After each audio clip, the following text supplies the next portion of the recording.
déjà, merci à tout le monde, tous ceux qui sont présents pour cette deuxième table ronde qui est organisée par les AED. Je remercie aussi bien évidemment nos invités qui vont se présenter dans quelques instants.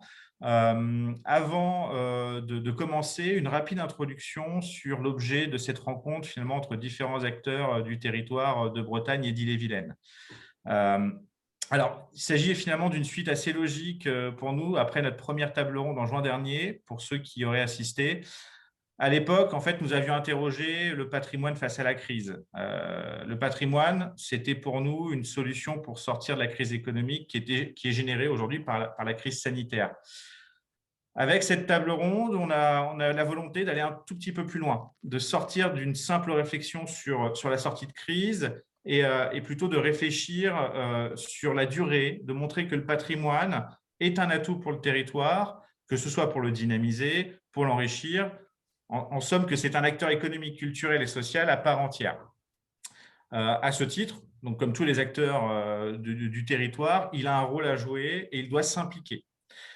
Cela signifie que l'ensemble de ces acteurs doivent dialoguer, interagir ensemble.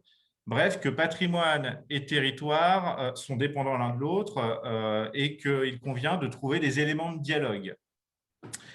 Et en fait, entre cette première table ronde et la seconde, on a beaucoup parlé de sauver le patrimoine. Mais à nous, les AED, en tout cas à Maurice et moi-même, il nous a manqué un espace de dialogue où on pouvait commencer à discuter et sortir des urgences actuelles qui sont bien évidemment liées à la crise sanitaire, mais de commencer à faire parler l'ensemble des acteurs du territoire, et notamment en Bretagne et en Ille-et-Vilaine. Alors pour cela, nous avons choisi des personnes qui sont impliquées sur le territoire avec chacune leur expertise, que ce soit en matière de collectivité locale, d'économie, de tourisme, de patrimoine et de culture. Donc voilà, ça va vraiment l'idée, ça va être de permettre à ces gens de dialoguer. Vous êtes aussi là pour poser vos questions, n'hésitez pas, je vais y revenir. Mais avant, et voilà, maintenant que la plupart des personnes, je pense que nous ont rejoints, je vais demander à nos invités de se présenter, alors vraiment en 1 minute chrono, pas plus, vraiment de jouer le jeu pour que voilà, les participants vous connaissent un tout petit peu mieux. Je vais commencer par Cécile Baudouin, qui est chargée de mécénat pour l'Orchestre national de Bretagne. Cécile, je vous laisse la main. Oui, merci beaucoup aux AED, merci à Nicolas Michaud et à Mauricio Oneto déjà pour l'organisation de cette table ronde et merci à l'ensemble des participants. Alors du coup, moi je suis en charge du mécénat à l'Orchestre national de Bretagne, comme l'a dit Nicolas. J'ai rejoint l'orchestre il y a un peu plus d'1 an et demi maintenant. Et j'étais avant à l'Opéra national de Paris, plus précisément à la ROP, pendant une dizaine d'années, en charge des soirées de gala et donc du mécénat de l'Opéra de Paris. Je vais avoir dans cette table ronde, moi je vais essentiellement parler aussi de la relation avec les entreprises durant cette crise et puis comment on envisage aussi l'avenir pour l'orchestre et puis pour la culture un petit peu en règle générale. Voilà, j'ai fait en 1 minute top chrono. Parfait, Bon. c'est nickel. Merci Cécile. Nous avons également avec nous Bruno Delamarche, qui est le directeur de l'Office du tourisme de Fougères. Monsieur Delamarche, je vous laisse aussi vous présenter également. Monsieur, alors je pense que votre micro n'est pas activé. Pardon, bonjour, merci et excusez-moi, bonjour à tout le monde, à celles et ceux que je connais et que je connais moins. Je dirige l'Office de Fougères depuis 2019, mais avec une expérience d'une petite vingtaine d'années dans ce tourisme à la campagne, avec Fougères en ville-centre et cette cinquantaine de communes, ces 80 000 habitants, avec 2 casquettes, une casquette classique de conseil en séjour de promotion communication et celle pour laquelle je suis plutôt là aujourd'hui, une casquette de développeur local, qui est ma formation et mon métier initial, pour lequel les enjeux de patrimoine, de rénovation, de mise en mouvement du patrimoine sont des enjeux déterminants pour un territoire comme le pays de Fougères. Donc c'est à ce titre que je participe à cette table ronde. Parfait. Bah, merci en tout cas de votre participation et d'avoir respecté aussi les minutes chrono. Du coup, il ne nous reste plus que Manuel Roussel, qui est propriétaire du château Le Rocher-Portail, que je vais laisser également se présenter en 1 minute chrono. Bonjour à tous. Alors, effectivement, je suis propriétaire gestionnaire du château Le Rocher-Portail. Alors, le château Le Rocher-Portail est encore, encore un peu méconnu. Je l'ai réveillé, donc on l'a ouvert pour la première fois en 2017. C'est un grand château Renaissance avec des jardins classés donc monument historique. Alors, moi, j'ai un profil un peu atypique dans le patrimoine parce que je suis industriel dans l'environnement. Mais voilà, je suis tombé amoureux de ce château donc tout petit et mon souhait, c'était vraiment de gérer ce monument historique comme une entreprise. Hein. Alors bien sûr, bon, là, on a le Covid qui nous perturbe, mais je crois fondamentalement à l'économie autour donc des monuments historiques, du patrimoine. Et en tout cas, j'investis et je continue à investir parce que voilà, pour moi, c'est vraiment important. Alors, donc, je vais essayer moi, de vous apporter mon expérience et mes attentes, mes envies auprès des institutions et des entreprises. Parfait. Merci, Manuel. Avant de commencer, je nous présente rapidement aussi Mauricio et moi-même. Nous sommes cofondateurs de l'agence Les Aèdes. Donc, moi, je suis Nicolas Michaud. L'agence Les Aèdes, c'est une agence de valorisation et de communication dédiée au patrimoine historique.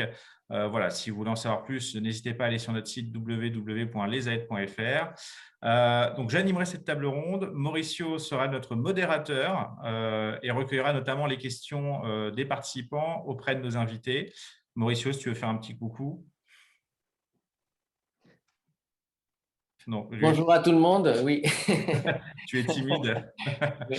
Voilà. Alors, quelques informations pratiques avant qu'on se lance dans le débat. Donc, cette table ronde doit durer 1 heure maximum. Donc, à midi, on vous libère, rassurez-vous. Donc, les micros sont coupés pour les participants pour la clarté du débat avec nos intervenants. Pour rappel, cette table ronde sera enregistrée et rediffusée sur nos réseaux sociaux. Donc, n'hésitez pas à nous suivre pour pouvoir avoir accès à cette vidéo. Et donc, comme je vous l'ai expliqué, pour vos questions, utilisez le chat. Mauricio les sélectionnera et les posera à nos invités voilà, au cours de l'entretien et des débats. Bien, il est temps d'ouvrir ce débat justement et de commencer donc de parler de patrimoine et de territoire. Pour commencer, il nous a semblé important de parler de cette dépendance finalement entre tous les acteurs du patrimoine et du territoire. Et finalement de voir aussi à la lueur de cette crise, malgré tout, si cette dépendance avait évolué, si elle avait accéléré. Bruno Delamarche, je vais commencer par vous, avec notamment votre expertise sur le territoire du pays de Fougères. Est-ce que vous avez vu depuis 1 an, à la lueur de la crise, cette dépendance entre les différents acteurs évoluer ou accélérer? Alors la réponse n'est pas binaire, hein, c'est pas oui ou non. Et voilà, la difficulté, encore une fois, c'est que déjà ça nous est tombé dessus, donc il y avait évidemment on ne se prépare pas à ça. Et en même temps, ce sont des moments où chacun doit prendre un tout petit peu de recul, même si on est quand même dans l'action en permanence. Voilà, il y a des entreprises qui souffrent, certaines très durement. Donc, l'idée, c'est que sur ces moments-là, on prenne un tout petit peu de recul et qu'on se dise qu'est-ce qui est bon à très court terme, moyen terme et long terme. En gros, préparer des stratégies et pendant et de sortie de crise. Et moi, je n'ai pas le sentiment aujourd'hui qu'on ait eu le temps déjà de débattre. Hein, voilà. Donc, merci les AED pour ce temps d'échange parce qu'il faut dialoguer pour avancer.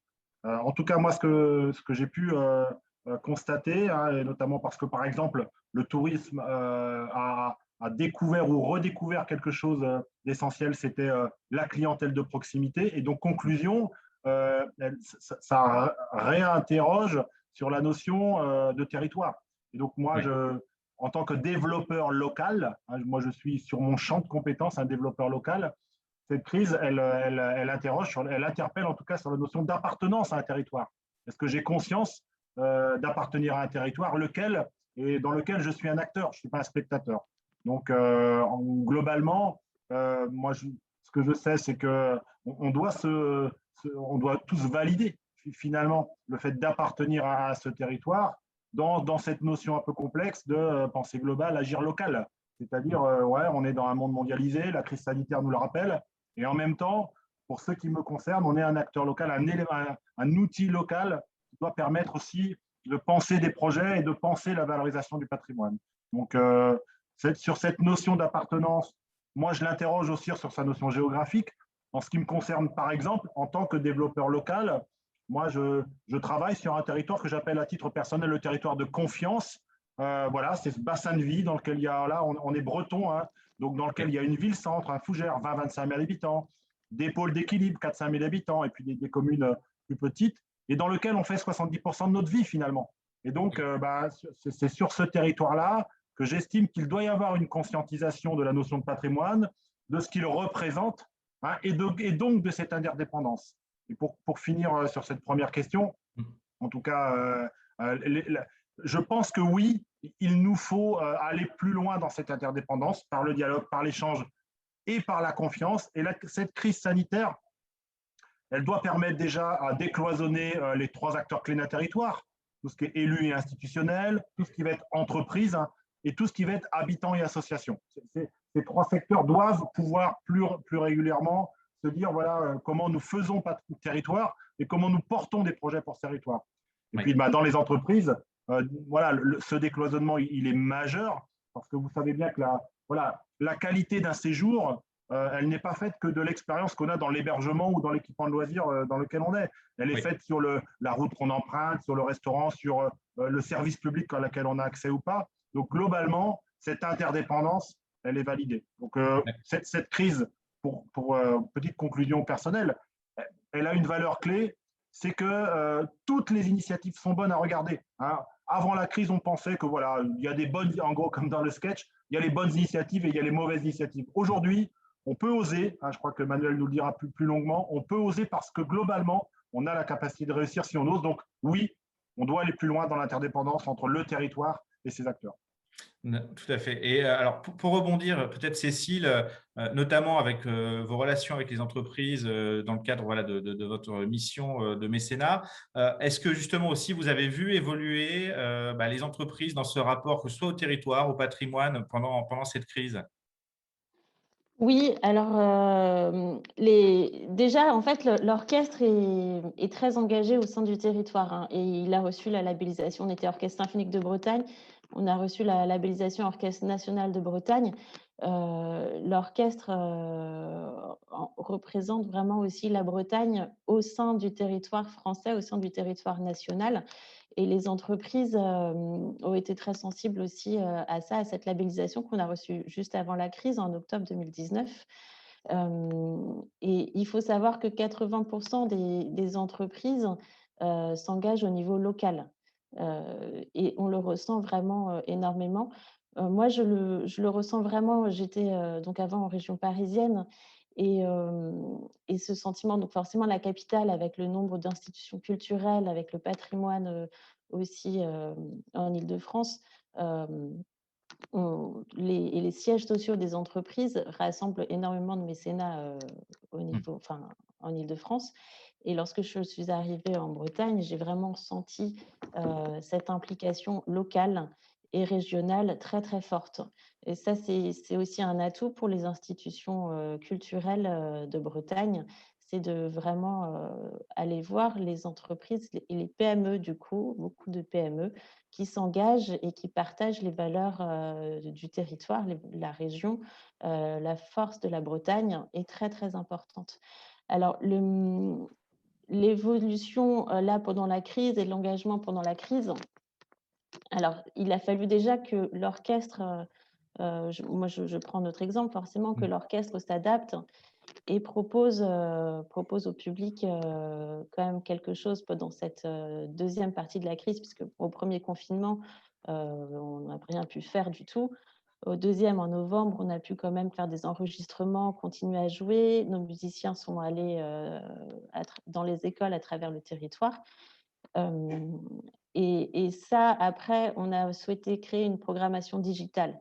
Pour cette programmation digitale, il nous a fallu quand même un soutien un soutien important puisque nous, plus de recettes de billetterie, mais des locations de salles qui continuent à nous coûter quand même de l'argent puisque l'orchestre n'a pas sa propre salle. Donc, on est localisé à Rennes, mais on doit louer les salles pour les enregistrements Oui.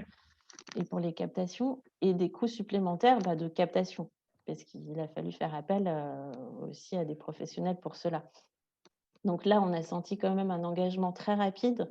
Alors, on est soutenu, notre mécène principal est la fondation d'entreprise Grand Ouest, la Banque Populaire. Et ils ont souhaité, la Banque Populaire elle-même, nous accompagner aussi dans ce développement de programmation digitale. Et là, c'est là où il y a vraiment différents acteurs, puisqu'on a donc un soutien privé et puis il y a aussi la diffusion. Donc pour toute la diffusion, il y a eu l'engagement de TVR et puis aussi de TB Sud et de TBO D'accord. qui retransmettent aussi nos concerts. Et donc, ces 3 acteurs qui font partie du territoire et qui ont permis une diffusion, ont permis aussi à l'orchestre de rester, d'être présent pour le public et de montrer, Oui, et aussi pour les musiciens, parce que c'est important pour les musiciens de continuer à jouer, même sans public, parce qu'il faut bien qu'ils évidemment. puissent être ensemble. Et- Donc là, on a vraiment eu un engagement très important et qui nous a confortés aussi dans le souhait de faire une programmation digitale et qui a accéléré justement cela. Parce D'accord. qu'on s'est rendu compte, juste, je suis peut-être un peu trop longue, Non, je vous laisse finir. on s'est rendu compte justement qu'on n'avait pas forcément de captation et d'enregistrement, que ça manquait du coup, et que c'est aussi notre patrimoine. Quand on fait des créations, des enregistrements, c'est un patrimoine aussi culturel qu'il faut qu'on puisse avoir et qu'on puisse présenter au public. Euh, donc, ça a accéléré aussi notre développement numérique pour l'orchestre. D'accord. Donc oui, c'est vraiment l'ensemble de ces acteurs qui ont permis aussi de maintenir ce lien avec le public. Ce n'est pas uniquement privé ou institution, c'est vraiment ces deux qui ont permis, et puis même les acteurs médiatiques qui ont permis de maintenir ce lien. Manuel Roussel, alors vous, à l'échelle du Rocher-Portail, donc qui est dans le pays de Fougères aussi également, comment vous avez vu aussi cette évolution ou pas, peut-être, pendant cette année de crise? Alors, je ne l'ai pas encore vu. Par contre, cette année de crise m'a sensibilisé sur les besoins absolus de rapprochement entre les institutions publiques et les entreprises. Pourquoi? Parce que, alors moi, encore une fois, j'ai commencé cette activité de gérer, d'ouvrir le château, qui est un grand château français, donc en 2017. Donc j'étais en pleine progression parce que c'est une découverte. Et là, le Covid est venu donc nous rafraîchir sérieusement. Alors, c'est pas pour ça que ça casse mon optimisme sur justement le besoin et la relation et l'importance du patrimoine dans l'évolution de notre société. Et encore plus, vous voyez, le Covid a mis pour moi sensibiliser le fait que on a une richesse patrimoniale de nos habitants, et c'est déjà ça la priorité en cible, c'est aller dans un rayon d'1 heure, on doit toucher justement donc les habitants, les entreprises, hein, justement locales, et les institutions. Alors, moi, j'avais déjà fait le constat avant le Covid que finalement, moi, je n'y connaissais rien dans le tourisme, il y a vraiment des cloisons assez terribles entre les institutions publiques et les partenaires privés, comme nous, hein, les monuments historiques privés, et également que finalement, que les entreprises sont encore loin, nos relations avec les entreprises c'est au tout début en fait. Alors, cette crise a mis en avant des besoins, hein, vraiment des Oui. besoins, et justement des besoins en termes de relations. Il faut absolument que on puisse discuter ensemble entre les institutions publiques qui ont des budgets de communication, qui ont des stratégies de développement touristique, et nous, les partenaires, qui aussi, les privés, on agit chacun dans son coin, mais finalement, on essaye de s'adapter à l'évolution de la demande en termes de tourisme, et également financièrement, finalement, parce que on a tous des besoins, en tout cas en termes de restauration, d'entretien, parce que c'est des charges très, très lourdes. Et en gros, le Rocher-Portail, qui est un monument classé donc, au niveau national, eh bien, en gros, c'est l'État qui délègue son entretien à un privé. Et c'est très, très lourd. Et souvent, on me dit, mais tu es fou, je suis un profil assez atypique, mais d'avoir repris finalement un grand château et de mettre toutes mes économies dedans. Mais j'y crois, en fait. J'y crois parce que je le gère comme une entreprise. Mais voilà, on a besoin de sources de financement. Et finalement, vis-à-vis de la baisse de prise en charge de l'État, eh bien, il faut trouver des sources. Et c'est là que les entreprises, pour nous, et je rejoins effectivement Cécile, essentiellement locales, ont un rôle à jouer. Et on a un rôle à jouer tous ensemble. Et c'est là je pense que la crise, on doit développer Ouais. nos relations absolument dans le futur. Tout à fait. Alors, avant d'enchaîner, justement, je crois, Mauricio, tu as une question? Oui, j'ai une question vis-à-vis de mots que vous avez dit, non? Les mots d'appartenance et la conscience, non? C'est moi qui ai noté conscience plutôt. Et en fait, je voudrais vous demander à vous trois et sur la conscience de cette appartenance à la région, mais ma question c'est, cette crise nous a permis de prendre conscience vis-à-vis de la région en soi, vis-à-vis des acteurs, ou vis-à-vis de l'importance de la relation avec les autres. Et parce que je pense que ça, c'est quand on parle de dialogue, et je pense qu'il faut savoir d'abord de quoi on parle, non? De quel type de conscience ou appartenance nous a, comment dire, créé cette crise, non?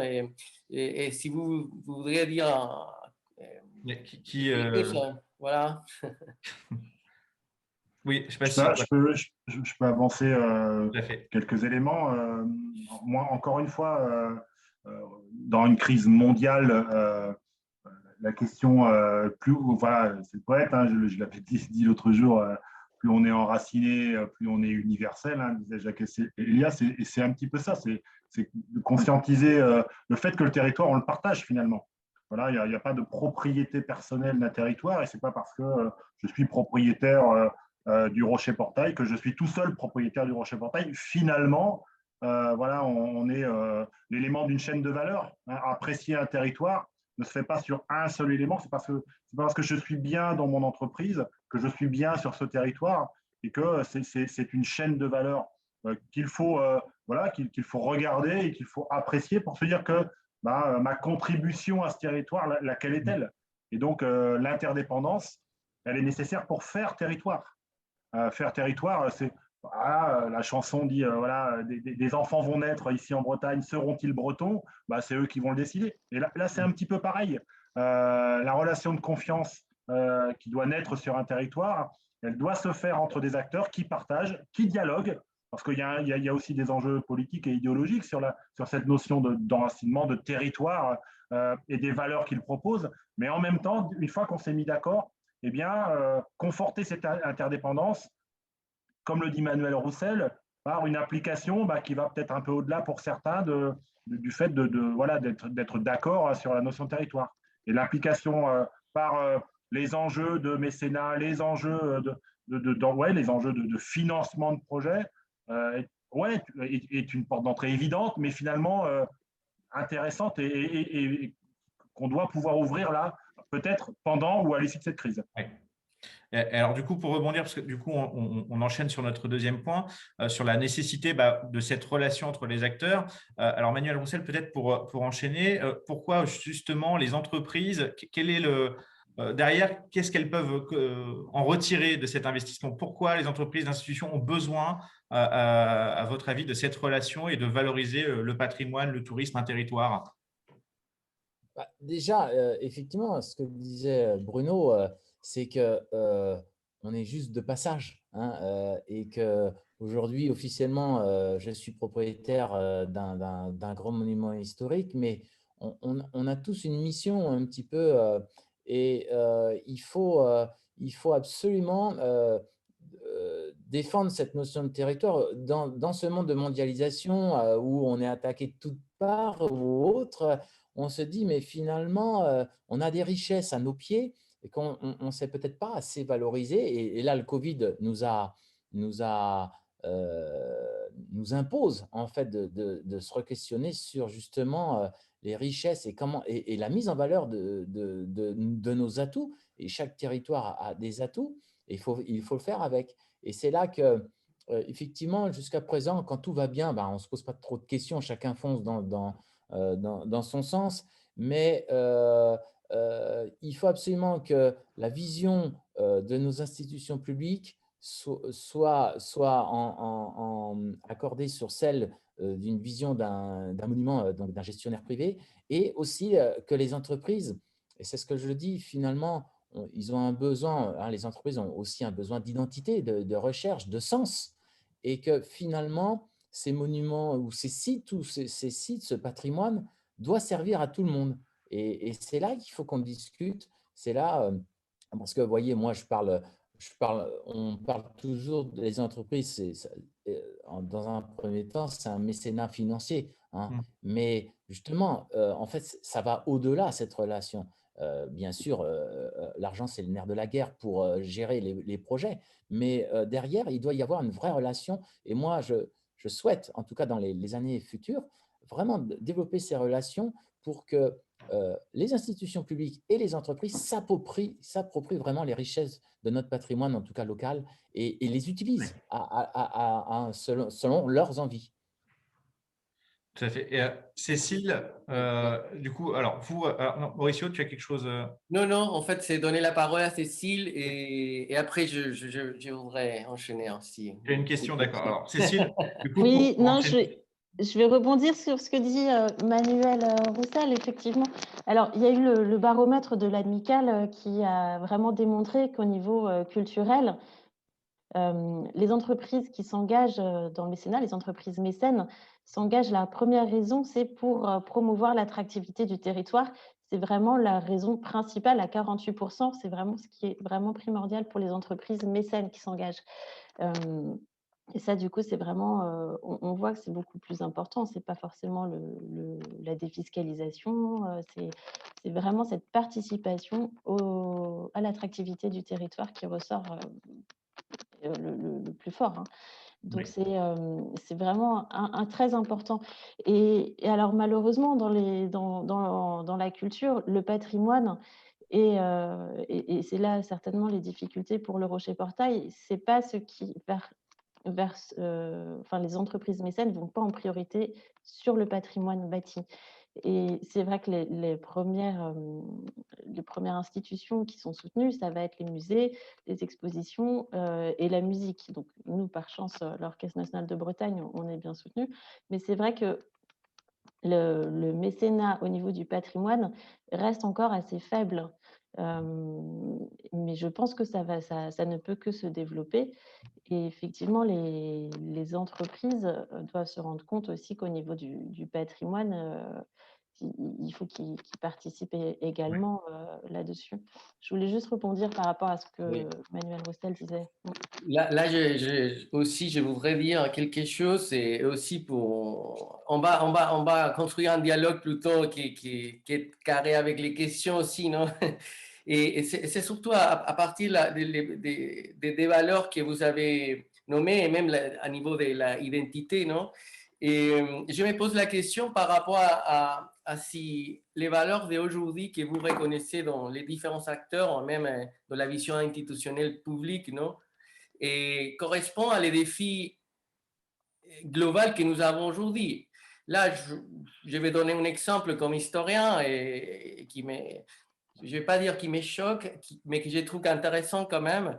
C'est en fait la Bretagne, c'est une des régions plus riches de la France et nous n'avons pas une histoire connectée avec le monde, et avec la globalité, non, avec le global à partir de tous les ports et que je trouve que peut-être ça peut mettre en valeur la région en soi, non, valoriser plus cette région. Et encore, nous, on est accroché à certains personnages, à certaines traditions.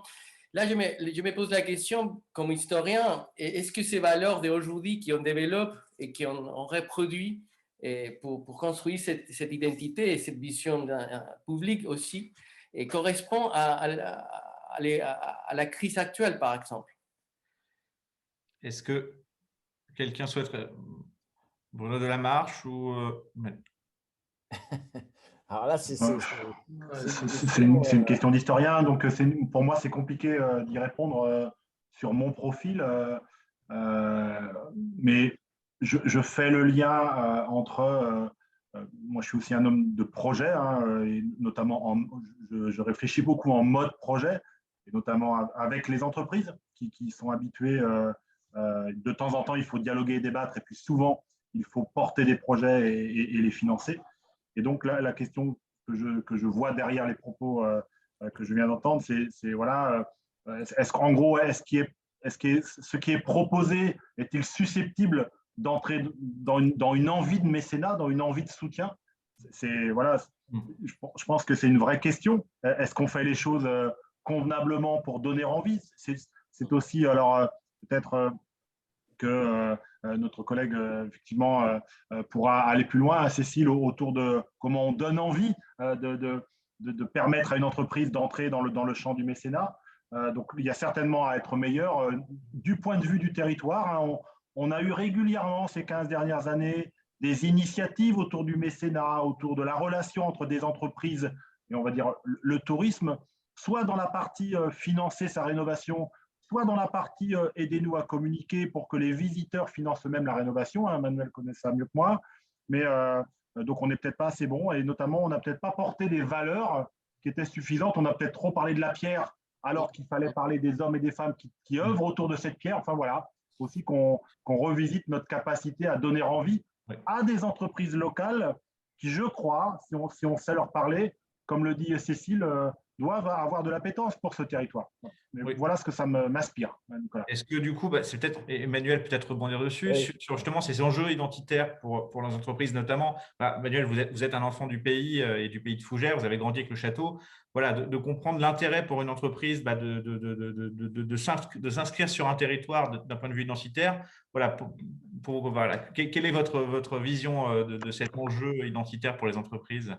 Oui, parce que en fait, je tiens à rappeler, et moi, je ne le fais pas que… Vous voyez, je me suis lancé dans ce projet, pas pour faire un business, vous voyez, autour d'un monument et juste voilà, de me dire, je vais sauver ces pierres et autres. Derrière chaque monument historique, il y a une aventure humaine, d'accord? Et il y a une histoire commune, hein, qui nous appartient à tous. Et cette histoire, eh bien, doit s'inscrire dans le futur, parce qu'on construit sur le futur qu'avec les bases de ce qu'on construit. Et vous voyez, là, je suis en train de rénover une partie de la toiture je suis monté sur l'échafaudage, donc tout en hauteur. Et à chaque fois, effectivement, quand je touche une ardoise, quand je touche la pierre, quand je touche de la charpente, derrière, moi, j'imagine, hein, l'aventure humaine qu'il y a eu, tout le défi humain qu'il y a eu pour construire cela. Hein.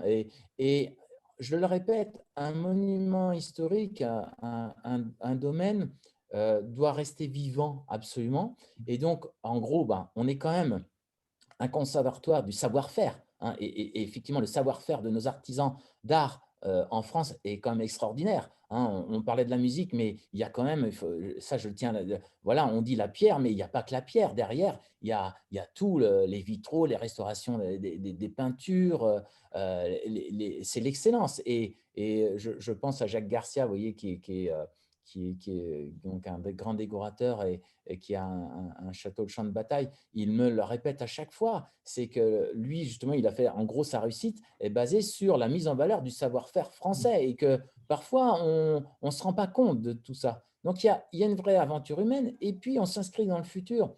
vous voyez, on redécouvre. Moi, je suis à fond actuellement dans les jardins, parce qu'on a reconstitué des jardins historiques après des recherches historiques, des fouilles archéologiques, et on s'aperçoit que finalement, et là on parle de l'évolution de l'agriculture, hein, ces monuments étaient aussi des grands domaines agricoles, et que, eh bien, c'est un conservatoire, on a tout, en fait, ils étaient en totale indépendance, et tout ce qu'on parle aujourd'hui, la permaculture, ou aujourd'hui les bonnes pratiques, en fait, on n'a rien inventé, parce que Oui. justement, quand je replonge dans l'histoire du château et les archives, tout est là. Et c'est ce qu'on essaye de recréer, vous voyez, Mm. et c'est ce qu'on essaye aussi, à travers, en tout cas, nos actions et la valorisation de ces monuments historiques, c'est sensibiliser justement les acteurs aujourd'hui, les entreprises, les institutions, de dire il est essentiel de laisser vivants ces monuments, et il faut absolument qu'on les transmette, parce que voilà, c'est Ouais. une course inimaginable, justement de savoir-faire, de technique, Oui, et tout à il fait. y a de l'humain derrière tout ça, c'est de l'humain. Hein. Tout à fait. Alors, du coup, pour aussi un petit peu enchaîner, et voilà, justement sur l'importance de cette relation, et peut-être Cécile pourra apporter son éclairage sur la manière de développer et d'entretenir cette relation. Alors, plutôt Cécile pour les entreprises, mais aussi pour les institutions, comment aujourd'hui on peut faire évoluer cette relation, parce qu'on n'est peut-être pas en effet que dans une relation financière, il y a aussi un lien à créer. Cécile, aujourd'hui, voilà, quelles sont les solutions que vous avez, vous, à votre échelle, avec l'Orchestre national, ou quelles sont les pistes aujourd'hui qu'on peut ouvrir pour créer ce lien sur l'ensemble du territoire? Oui, alors le lien est très, très important pour l'engagement des entreprises. Il faut qu'elles se sentent en plus enfin, il ne faut pas qu'elles soient réduites à un engagement financier, ça c'est certain. Et parce qu'il y a beaucoup d'autres choses derrière. Il y a des valeurs, il y a de la conviction, et il faut pouvoir mettre ça en avant. Voilà, il ne faut pas mettre que la partie financière. Nous, au sein de l'orchestre, on a un cercle d'entreprises mécènes, et les mécènes se rencontrent entre eux. En fait, on organise une réunion par trimestre avec l'ensemble des mécènes. On a maintenu cette réunion pendant toute cette crise. Alors, on a dû faire en visioconférence, mais il s'est trouvé qu'en visioconférence, moi j'ai 23 entreprises membres du cercle, entreprises mécènes, et j'ai quand même à chaque fois une quinzaine de dirigeants présents à ce rendez-vous, et on en est assez contents, assez fiers pendant cette crise, parce que ça montre qu'ils sont toujours là. Et puis ils échangent aussi entre eux, et ça c'est important. En fait, il y a un engagement mutuel ensuite qui se fait, et ça donne de l'ampleur en fait aussi. Donc le cercle d'entreprises mécènes qui leur permet de donner aussi leur avis, de dire un petit peu ce qu'ils en pensent, de se manifester, d'approuver certaines choses. Alors nous, on a notre ligne artistique, de toute façon, voilà. Le mécène ne va pas forcément jouer sur la ligne artistique, hein, c'est important, le musicien, le directeur artistique, il a sa ligne de conduite, il a ses souhaits. Par contre, l'entreprise peut évoquer peut-être un souhait, et on peut le prendre en compte éventuellement selon ce que souhaite faire la direction. Et on tient compte des avis des mécènes.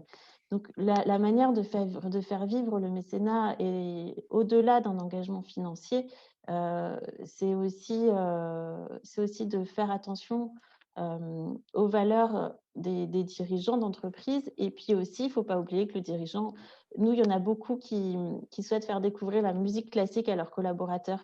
Ils se rendent compte que voilà, il y a plein de préjugés sur la musique classique, et ils sont à nos côtés pour la faire découvrir à leurs collaborateurs. Donc, il y a tout cet aspect-là. Oui, Ensuite, d'accord. comment faire vivre le mécénat aussi, il y a tout ce qui est… Alors, on ne l'a pas encore beaucoup développé de notre côté, mais on se rend compte que le mécénat de compétences évolue énormément. D'accord. Donc, ouais. Du coup, oui, dans cette relation, alors peut-être justement, en effet, et alors c'est peut-être aussi une question un peu pour Bruno Delamarche, au-delà voilà, de ces aspects de compétences financiers, comment on développe cette relation de confiance finalement entre l'ensemble des acteurs, qu'ils soient institutions culturelles, qu'ils soient les entreprises, comment on peut entretenir cette relation dans le temps? Alors déjà, il faut pouvoir, l'entreprise, elle va donner effectivement de l'argent ou après, si c'est d'autres contrats, voilà, de la compétence. Mais il faut pouvoir démontrer qu'effectivement, bah, cet argent qui a été donné, bah, a été donné à bon escient. Déjà, il y a une transparence, qu'il faut avoir, entre les institutions et puis les entreprises. Et ça, c'est très important. Et nous, en temps de crise, là, moi, les entreprises me demandent: «Mais voilà, il y a pas les concerts, que comment vous utilisez?» Sachant que l'orchestre, voilà, moi, j'ai démontré qu'on a des solistes qui sont venus, qu'on a eu des grands solistes, malgré tout, qui sont venus faire des enregistrements. Voilà, donc il y a tout un aspect de transparence qui va, qu'il faut avoir avec le mécène, et aussi bien dans les difficultés que que quand ça Bien fonctionne. sûr. Et il faut montrer aussi les difficultés. Je pense il faut être très clair avec les entreprises. D'accord. Et donc il y a déjà cet aspect de transparence qui va permettre une fidélité, et puis les engager, D'accord. voilà, au sein de Très bien. l'association. C'est très, très clair. Bruno Delamarche, vous, à l'échelle voilà, des partenaires locaux, territoriaux et des collectivités, comment vous arrivez à travailler justement sur cette relation de confiance avec l'ensemble des acteurs, du coup, avec soit les entreprises, avec les partenaires touristiques, publics, privés? Comment vous entretenez justement ce lien et cette relation de confiance? Alors, rien de neuf, hein, beaucoup de temps. Il faut l'avoir en tête. C'est beaucoup de temps parce que la confiance, elle ne se crée que par l'échange, que par le partage de projets sur lequel les deux parties estiment que c'est la bonne direction, c'est le bon projet, et que par l'efficience et l'utilité, et donc l'évaluation. Si je prends Manuel Roussel, avec qui nous partageons maintenant depuis plusieurs années des projets, on reste en confiance, à la fois parce que on pense qu'on œuvre dans un domaine qui est utile à la fois au tourisme en Pays de Fougères et au château du Rocher-Portail. Et puis, c'est remis en question à chaque fois par des projets. Donc, c'est du temps, hein. Et puis, c'est aussi un peu de marketing, j'ai envie de dire. Voilà, un chef d'entreprise A n'a pas le même objectif que le chef d'entreprise B. Donc, on doit pouvoir identifier auprès d'eux ce qu'ils recherchent vraiment, hein. On en discute là en ce moment à l'office, et peut-être que d'ici, et peut-être grâce à la table ronde des AED, on va passer une vitesse supérieure. Voilà, il y a des chefs d'entreprise, on va dire enfants du pays, qui ont envie voilà, de contribuer voilà, de manière un peu philanthropique à la rénovation de ce patrimoine, quand d'autres ont besoin en face, comme vient de le dire Cécile, voilà, de quelque chose en retour, ce qui est assez logique, notamment pour leurs salariés, hein. Donc voilà. Et puis enfin, derrière tout ça, fondamentalement, il y a la question du sens. Voilà, donner du sens à cet enjeu global de patrimoine, d'un patrimoine animé, que des chefs d'entreprise, comme le Rocher Portail, prennent à bras le corps pour le transmettre finalement. C'est cet enjeu majeur, et que nous, on doit concrétiser par des outils un peu modernes aussi. Voilà, il faut voilà, savoir attirer des entreprises par à la fois cette confiance, cette relation entre des hommes et des femmes, et puis par des outils modernes. Voilà, pour moi, mettre les salariés au cœur des enjeux. On l'a vu il n'y a pas très longtemps dans l'initiative, c'est finalement un salarié qui a remonté le fil de son entreprise pour dire mais il serait bon de prendre un petit peu part à ce projet, et le dirigeant finalement y est venu. Donc globalement, la confiance, le temps et puis le sens que l'on va donner en marketant un peu quand même la relation qu'on va avoir avec telle ou telle entreprise. Tout à fait. Manuel, peut-être, alors pas tout à fait pour conclure, mais voilà, après, si vous avez encore des choses à dire, on pourra échanger, mais on passera aux questions. Vous, sur cette relation, voilà, développer entre l'ensemble des acteurs, encore une fois, qu'ils soient privés ou publics, comment vous avez vu cette évolution? Comment vous arrivez à maintenir aussi le lien? Alors moi, honnêtement, hein, je suis peut-être, je vais être direct, mais je trouve il y a très peu de relations aujourd'hui, hein. Alors, et j'espère que avec le Covid et toute cette remise en question sur justement la valorisation de nos territoires et ces histoires humaines et justement, je vois là le chat, que les gens sont à la recherche de l'authenticité, justement, des choses peut-être assez simples, mais réelles, hein, justement pour recréer le potager. Moi, j'essaye que justement, il y a une association des amis pour partager cette histoire, parce qu'effectivement, c'est pas simple, hein, et je peux pas réussir tout seul. Mais aujourd'hui, en tout cas, moi, pendant cette période de crise, je me dis, il faut absolument qu'on y arrive tous ensemble. Voilà, c'est une question d'identité, hein, et qu'il faut qu'on crée plus de liens entre les institutions et les entreprises. Donc, c'est ce qu'on a commencé à faire ensemble. Mais voilà, il faut que… on va tous dans le même sens, hein. C'est l'attractivité de notre territoire, l'identité, et aussi avec… moi, je suis très sensible donc, à l'environnement, hein, en tant qu'ingénieur. Euh, Pourquoi aller si loin alors qu'on a plein de pépites aussi dans notre territoire? Pourquoi pas s'investir un peu plus justement donc voilà, je pense que c'est un enjeu qui, pour moi, encore n'est pas encore… moi, j'essaye juste de bousculer. Vous voyez, je suis rentré administrateur à l'agence de développement touristique pour essayer, en tant que partenaire privé, de dire, voilà, vous, institution publique, comment on peut faire évoluer les choses et décloisonner absolument ça. Voilà. Et aussi casser cette image, vous voyez, on est tous dans le même bateau, je veux dire, propriétaire d'un château, vous voyez, parfois on m'appelle le châtelain, mais pour moi, c'est dépassé, ça, c'est complètement dépassé. C'est une aventure humaine, et j'essaye justement de la partager. Moi, je suis le plus heureux quand mes visiteurs viennent et quand je débroussaille, ils me disent, ah vous, c'est vous le propriétaire. C'est de parler avec eux, qui me posent toutes les questions, et de dire, bah voilà, ça c'est loupé, j'ai pas réussi, voilà mes projets. Et voilà, c'est vraiment de partager cette expérience. Ouais. C'est très clair. Avant de passer aux questions, n'hésitez pas à poser vos questions. On en a quelques-unes dans le chat. Est-ce que voilà, vous avez peut-être un petit mot de conclusion pour vous, voilà, ce que vous espérez pour la suite, chacun d'entre vous à votre échelle, en fonction aussi de votre regard sur, voilà, sur ces relations du territoire, du patrimoine, qu'il soit culturel, bâti, voilà, ensemble. Peut-être du coup, Manuel, de commencer. Ensuite, je laisserai Bruno Delamarche et Cécile conclure également. Moi, j'ai un seul souhait, hein, c'est ce que je vous ai répété, mais c'est justement que nos institutions publiques, nos élus, arrêtent de mettre une frontière entre justement le public, le privé, et aussi que les entreprises, finalement, on n'a pas encore cette culture-là en France. Alors, quand je vois ce qui se passe en Angleterre ou dans d'autres, justement de dire… et d'utiliser, c'est ne pas avoir honte de dire, je soutiens voilà, cette œuvre ou cette restauration, ou voilà, mais je l'utilise aussi pour mon image de marque, et il faut… et voilà, vraiment, je souhaiterais que allez, on casse tous les a priori, et que, en tout cas, moi, il y a un vrai enjeu, hein, sur le patrimoine de demain. Vous savez très bien, la majorité des monuments historiques sont gérés par des privés, hein, il faut le savoir, qui sont à 80% en ruralité. Donc, c'est l'enjeu aussi de la ruralité. Et j'étais en colère contre notre ministre de la Culture quand, dans la deuxième brochure de Mission Patrimoine de Stéphane Bern, où elle disait, vous savez, maintenant, le futur des monuments privés, j'y crois pas. Elle disait, même si on donnait le château à un jeune, je ne pense pas qu'il serait intéressé pour le gérer. Moi, justement, on a monté un groupe des audacieux du patrimoine au sein de la demeure historique pour prouver le contraire.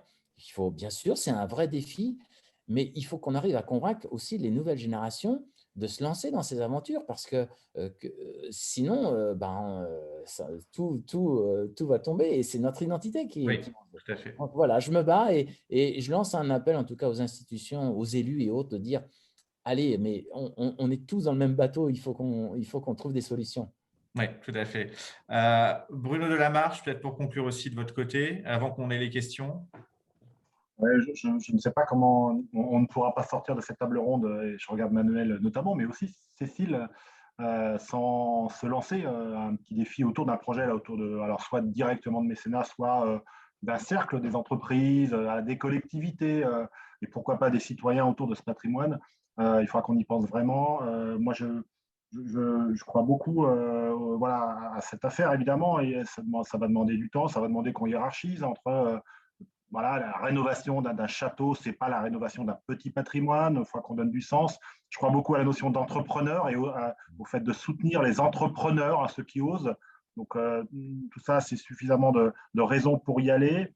Et on a des initiatives qui nous montrent que ça marche. Aujourd'hui, on a une plateforme d'initiatives locales où des chefs d'entreprise locaux financent les porteurs de projets, on va dire, entrepreneurs dans le domaine du commerce voilà, ou de l'industrie. Et je pense que le patrimoine est peut-être une étape nouvelle. Et puis sur le décloisonnement, évidemment, moi, c'est un métier du quotidien. Voilà, il n'y a pas de frontière. Ce que les scientifiques ont appelé le PPP, là, le partenariat public-privé, ça doit être une quotidienneté. Voilà, évidemment, nous faisons territoire au service de ces enjeux globaux. Il n'y a pas un objectif pour les entreprises, un autre pour les collectivités et un autre pour les citoyens. Tout à fait. Cécile, également un dernier mot avant qu'on passe aux questions. Oui, alors moi je pense effectivement qu'il y a beaucoup d'a priori et qu'il faut se battre contre tous ces préjugés et ces a priori. Voilà, sur ce que disait Emmanuel, voilà, être un châtelain, c'est pas forcément avoir les moyens de pouvoir restaurer un château. Et la musique classique, c'est pas non plus forcément la musique où il y a les plus riches, hein, en fait. Et il y a beaucoup d'a priori, beaucoup de préjugés là-dessus. Et ce n'est pas réservé à une élite. Voilà, tous ces préjugés, mais qui ne sont pas que sur notre territoire breton, qui sont nationaux, je pense qu'il faut vraiment arrêter avec ces préjugés-là. Et malheureusement, je pense qu'on en est loin et qu'il y a beaucoup enfin, ces a priori sont très ancrés et je trouve ça dommage. Alors, ce qu'il faudrait réussir vraiment à développer aussi au sein de notre territoire, c'est vraiment l'aspect philanthropique du mécénat. Vraiment, le souhait d'aider, de soutenir le patrimoine, de soutenir la culture, que cet aspect, vraiment cette volonté soit très forte. C'est vraiment ce qu'on appelle la philanthropie en dehors du mécénat qui peut vraiment rechercher des contreparties, du parrainage, du sponsoring. Mais je pense que dans notre territoire, enfin en Bretagne, il y a une pédagogie à faire au niveau de la philanthropie qui est très importante. Je ne le sentais pas. Alors, effectivement, j'étais dans une grande institution prestigieuse, voilà, mais je ne sentais pas cette volonté. Avant, à l'Opéra de Paris, c'était soutenir l'opéra, donner pour l'opéra. Et bon, effectivement, il y avait la valeur, l'image, le prestige, mais je n'avais pas la sensation que, enfin, si vous voulez, les entreprises donnaient pour donner vraiment et s'engager vraiment. Là, l'entreprise donne pour s'engager sur le territoire. Il y a quand même une recherche de contrepartie, de visibilité très forte. Ce qui est compréhensible, mais du coup, je pense qu'il faut développer vraiment la philanthropie. Enfin, je pense que c'est l'avenir un petit peu aussi pour la culture. D'accord, parfait, très bien. Merci, merci à tous. On va passer aux questions. On en a quelques-unes. Oui. Mauricio, je vais te laisser poser les questions. Alors, n'hésitez pas. Voilà, Véronique qui nous dit, qui pose la question, sera-t-il pensable de réfléchir à fédérer les territoires entre eux afin de pouvoir financer des projets? Et parce qu'elle dit que certains territoires étaient plus riches que des autres. Je ne sais pas, monsieur Delamarche, si vous avez en tête quelque chose. On est évidemment plus fort quand on est en commun, quand on avance voilà, avec une petite armée de soldats au service d'un projet. Après, moi, de mon écoutille, là, je suis plutôt dans un projet de territoire. Alors, je l'ai évoqué, moi, je suis né dans les pays bretons, donc dans les bassins de vie, là, avec ces villes-centres. Et donc, je crois beaucoup à, voilà, je le rappelle, je radote un territoire de confiance. Et donc, je crois beaucoup à celles et ceux qui le composent en capacité de faire projet ensemble. Et à un moment, de se sentir concerné, comme je le lis dans le dernier post, là, autour de la rénovation de l'appui à l'entrepreneur ici ou là. Et je crois beaucoup à ça. Après, voilà, les alliances de territoire font partie d'une stratégie globale. Donc oui, se fédérer, oui, mais à la base en ayant un projet qui fasse sens sur le territoire en question. Voilà. Tout à fait. Mauricio, je crois qu'on avait encore justement une dernière question. Je crois qu'en plus, M. Delamarche l'a évoqué. Là ce n'est pas une question, c'est Anne qui nous a envoyé un commentaire tout à l'heure, qui je pense qu'on peut la transformer en question. Et par rapport à storytelling, est-ce que vous pensez que dans la région, il existe une sorte de récit précis duquel on peut s'accrocher pour construire cette, on va dire, cette dialogue entre tous les acteurs? Moi, j'en ai pas. Cécile, je ne sais pas. De récits précis, je ne sais pas. Alors, il y a beaucoup de mythes bretons, mais de récits précis, je ne sais pas. Après, chaque acteur a son histoire et je pense que c'est ça qu'il faut développer, qu'il faut présenter. Manuel parlait aussi d'histoire humaine tout à l'heure pour son château. Voilà, c'est ça qu'il faut montrer. Et en ce qui nous concerne, nous, c'est l'histoire de la musique celtique, le lien qu'on fait entre la musique celtique et la musique symphonique et la musique classique qu'on mixe un peu. C'est l'histoire de chacun à montrer au sein du territoire. Après, une histoire globale, je ne sais pas, je ne vois pas, mais… Non, oui, voilà. non, je disais ça parce que nous, en tant que les AED, comme agence, on a créé cette agence justement pour ça, parce qu'on a détecté qu'il y avait un manque des fois des récits, ou des stories, pas seulement des récits, non, aussi de la façon de comment communiquer les choses, qui je pense que personnellement, il manque encore à développer. Et c'est une des raisons pourquoi on travaille avec Emmanuel Roussel aussi dans ce bel projet à La Roche-Portail. Alors, on peut dire quand même juste, allez, l'identité un peu qui peut ressortir de la Bretagne, c'est le granit, c'est la pierre. Hein. C'est quand même, en dehors de toute l'histoire, la mer, les conquérants, mais si on a quand même un fort lien, les Bretons ont un fort lien avec la pierre, le granit. Ouais, voilà. Oui, tout à fait. Non, mais c'est vrai que c'est important. Ces enjeux identitaires, on l'a dit. Il est midi bientôt. Enfin, on va conclure. On va remercier bien sûr tous nos invités et les participants à cette table ronde. Voilà, nous, ce qu'on voulait, c'était commencer à ouvrir ce dialogue entre l'ensemble des acteurs, montrer le territoire à tous les niveaux et les permettre de commencer à réfléchir à des solutions, en tout cas de se fédérer autour d'un projet, parce qu'on pense qu'en tout cas le patrimoine notamment, et le patrimoine, encore une fois, qu'il soit immatériel, culturel, bâti, est un élément important pour fédérer les acteurs du territoire et que c'est à partir de ça aussi qu'on va pouvoir commencer à initier ce dialogue. Écoutez, je vous remercie encore une fois d'avoir participé. Vous retrouverez donc cette table ronde enregistrée sur nos réseaux sociaux. N'hésitez pas à nous suivre et je vous souhaite une belle fin de journée et je vous dis à bientôt pour tous ceux qui nous suivront. Merci à vous. Bonne fin de journée.